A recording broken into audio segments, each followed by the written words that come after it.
everyone! For today's cooking vlog, we are going to make a shrimp tacos. These are the ingredients.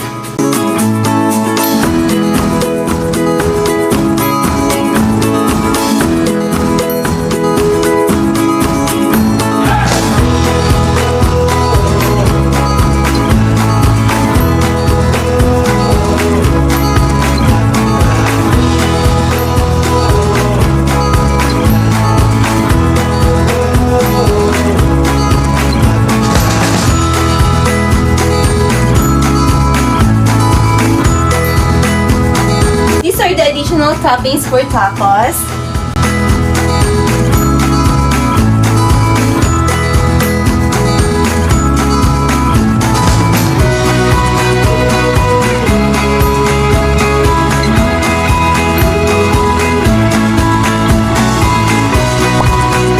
Okay guys, so I just want to let you know that tacos is a Mexican food.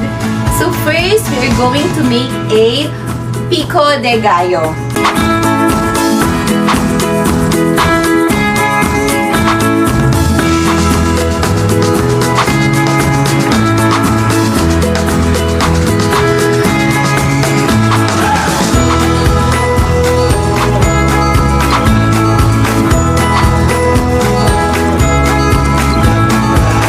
So we're done with our pico de gallos.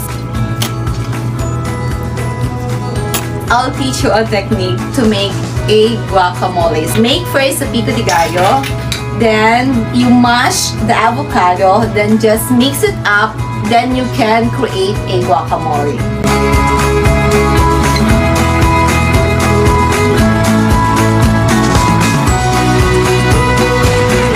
So we're done with our guacamole. That's the one technique on how to make a guacamole. It's just easy. Now we are going to make our shrimp.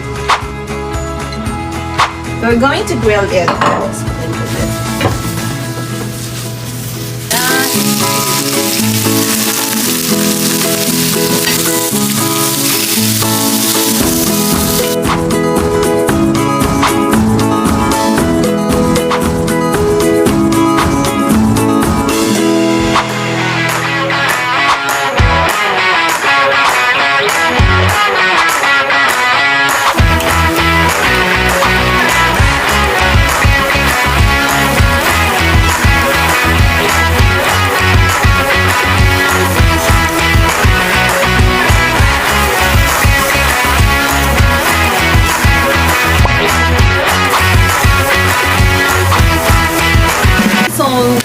Here's our soft tacos, and this is our shell tacos, guys.